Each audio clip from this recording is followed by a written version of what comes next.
के योगी है और इनका कहना है कि मैं गर्भ से बाहर नहीं आऊंगा क्योंकि संसार की माया मुझे सदा दी। तब भगवान ने वचन दिया शुकदेव भगवान को कि आप गर्भ से बाहर आइए, मैं वचन देता हूं कि इस संसार की माया आपको नहीं सताएगी। ऐसे कहते हुए शुकदेव भगवान ने जन्म लिया। कल भी मैंने थोड़ी कथा आपको सुनाई है। शुकदेव भगवान का जन्म लेते ही उन्होंने उनका नाल छेदन की इच्छा भी नहीं थी। उन्होंने अपना नाल कंधे पे रखा और शुकदेव भगवान मानो जो 12 वर्ष से पुत्र का इंतजार कर रहा है कि आज मेरे पुत्र होगा, आज मेरे पुत्र होगा, और पुत्र जन्म लेते ही वन की ओर गमन कर ले तो मानव पिता को कितनी अशांति या मन में कितनी गलानी होती कि मैंने 12 वर्ष तक तो पुत्र का इंतजार किया, लेकिन जैसे ही जन्म लिया वो वन की ओर गमन कर गया। आगे आगे शुकदेव भगवान पीछे पीछे व्यास जी रुको बेटा, रुको रुको। लेकिन शुकदेव भगवान तो विरक्त थे। उन्होंने तो भगवान का भजन करना था, वो तो योगी थे, इसलिए उन्होंने कुछ नहीं सुना, वो तो चलते गए। अब व्यास जी वापस आए अपनी कुटिया में बैठे खिन्न मस्तक होकर। तभी वहां नारद जी का आगमन हुआ। नारद जी कहने लगे व्यास जी, आपका मुख ऐसा लटका है जैसे मानो किसी ने धन छीन लिया हो। और महाराज 12 वर्ष बाद पुत्र हुआ था, वो वन की ओर चला गया। लेकिन मैंने इतने पुराण इतने शास्त्र लिखे, मेरे मन में संतोष नहीं हुआ, कारण क्या है? तब नारद जी कहने लगे कि व्यास जी, आप भगवान कृष्ण ने लीला पर्यंत कोई ग्रंथ की रचना करो, जिसको भागवत कहते हैं। इसकी रचना करो, इसकी रचना से आपके मन में मुझे लगता है कि संतोष हो जाएगा। तब 4 श्लोकों के माध्यम से व्यास जी ने 18,000 श्लोकों का ये पावन ग्रंथ तैयार कर दिया। अब तैयार तो कर दिया, लेकिन उसको पढ़ने वाला कोई है नहीं, उसका अध्ययन करने वाला कोई है नहीं। अपने शिष्यों को बुलाया, एक एक श्लोक एक एक शिष्य के पास दिया कि जाओ, वन में मेरा पुत्र गया है, इस श्लोकों का उच्चारण करो, हो ना हो वो ज्ञानी पुरुष है। इन श्लोकों का वाणी पुराण कथने श्रवणों कथाया। भगवान ने अपने विलेह का श्लोक बनाया। जैसे जैसे भगवान के केश है, भगवान की आंखें हैं, भगवान का पीतांबर है, ऐसे ऐसे 4 श्लोक तैयार किए और 4 शिष्यों के पास बताकर जिधर को शुकदेव भगवान कहते पीछे पीछे शिष्य भी चले गए। अब शुकदेव भगवान तो ध्यान में बैठे हैं, उधर शिष्य एक श्लोकों का उच्चारण करते हैं। कृष्णाय वासुदेवाय हरे परमात्मने प्रणतक्लेशनाशाय गोविंदाय नमो नमः। जैसे श्लोक की आवाज शुकदेव भगवान के कानों में पड़ी, जागृति आ गई।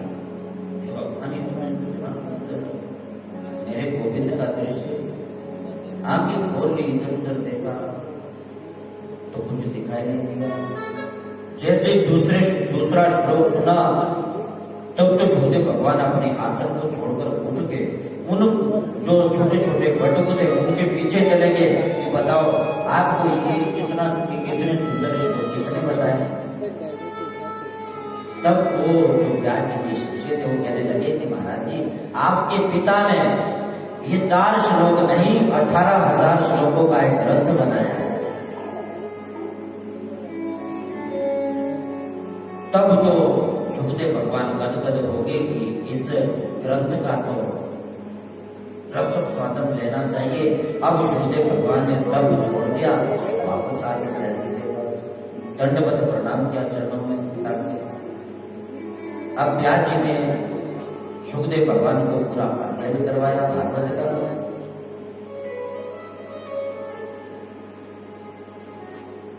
आगे चलकर फिर जब पूरा उन्होंने सुखदेव भगवान ने 18,000 श्लोकों को अब व्यास जी कहने वाले अब सोचने लगे कि इस ग्रंथ को लिखें कौन। गणपति भगवान का ध्यान करा, क्योंकि बुद्धि के देवता गणपति है। भगवान ने शर्त रख दी कि व्यास जी ने शर्त रख दी कि देखो गणेश जी, कोई भी श्लोक गलत नहीं होना चाहिए और जितनी तेजी से मैं बोलूं उतने तेजी से आप लिखें और ग्रंथ लिखना बंद नहीं होना चाहिए।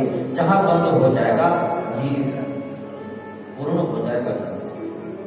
अब व्यास जी कहने वाले, इधर गणपति भगवान लिखने वाले, लिखते लिखते लिखते लिखते 100 श्लोक तो सही लिखते, लेकिन एक श्लोक उसमें इतना गूढ़ रहस्य का बना देते जिसको बुद्धि के रिद्धि सिद्धि के दादा जो गणपति है उनको भी सोचने में समय लगता। उतने तक व्यास जी अपने संध्या बंदन कर लेते। ऐसा करते करते जब 18,000 17 पुराण लिख दिए, तब गणपति भगवान के पास अपनी कलम टूट गई। लिखने की जो लेखनी होती है वो टूट गई। अब सोचने लगी कि जब तक लेखनी बनाऊंगा तब तक बहुत देर हो जाएगी। इसलिए गणपति भगवान ने अपना दांत निकाला और दांतों से लिखने लगे 18वां पुराण। वो पुराण झूठा हो गया। झूठा होने के कारण उसको कहते हैं गरुड़ पुराण, जो प्रेत आदि कार्य में जिसका अध्ययन करवाते हैं। गरुड़ पुराण को 18वां पुराण है, 17 पुराण लिख चुके थे, 18 पुराण झूठा हो गया। झूठा होने के कारण उसको प्रेत कार्य में लगा दिया। जब सुखदेव भगवान ने ऐसा अपने पिता से सुना तो बहुत गदगद होने लगे। आगे चलकर नारद जी कहते हैं कि महाराज, आपने बताया था कि भगवान ने अवतार लिए, कितने अवतार लिए वो झूठे। किसी कामना के लिए परमात्मा अवतार लेते नहीं तो वो तो नर नारायण है, वो तो वैकुंठ में पड़े रहते हैं। वहां तो किसी चीज की आवश्यकता नहीं है। फिर भगवान इस संसार में जन्म लेने के लिए, ये मृत्यु मंडल है, चाहे देव है, चाहे दानव है, चाहे मानव है, जन्म लेने के लिए तो यही आना पड़ता है। इसलिए इसको कर्म भूमि कहा गया है, पृथ्वी को कर्म भूमि कहा गया है। सबसे पहले अवतारों में 4 योगी प्रकट हुए, सनक नंदन, सनातन और सनत कुमार। ये 4 भाई प्रकट हुए जिन्होंने सबसे पहले नारद जी को भागवत को उपदेश दिया था। दूसरे अवतार में बरहा भगवान के रूप में भगवान ने अवतार लिया। जब इस पृथ्वी पर पाप बढ़ता है तब भगवान उस पाप को कम करने के लिए, पापों का नाश करने के लिए, पापी का नाश करने के लिए भगवान अवतार लेते हैं। भगवान ने दूसरा बरहा भगवान के रूप में प्रकट हुए। तीसरे में नारद भगवान के रूप में प्रकट हुए, जो संसार में विचरण करते हैं और धर्म का प्रचार करते हैं। ऐसे नारद जी जिनको नारद जी के दर्शन हो जाते हैं, संसार में ऐसा कोई देवता नहीं है जिसको नारद जी के दर्शन हो जाते, उसको परमात्मा के दर्शन जरूर हो जाते। ये भगवान का वरदान है। चौथे में भगवान ने नर नारायण का अवतार लिया, जो कि आज भी विराजमान है बद्रिका आश्रम। कपिल मुनि जी का अवतार लिया, जिन्होंने अपने माता आदित्य को ज्ञान का उपदेश दिया और मां को भी और अपना भी उद्धार किया। पिता को वन के लिए भेज दिया कि जाओ पिताजी, ये ममता छोड़ दो, ये मेरा कोई किसी का नहीं है। जाकी जैसी भावना ताको तैसो सिद्ध, जैसी हमारी भावना होती है वैसी सिद्धि मिल जाती है। यदि आपका भाव है मूर्ति के आगे बैठ जाओ, भाव है आपका, ना जाने माँ उस मूर्ति से भी प्रकट हो जाती है, क्योंकि भाव विद्यते देवा, भाव से ही सब कुछ हो जाता है। लेकिन हमारा भाव स्वच्छ होना चाहिए।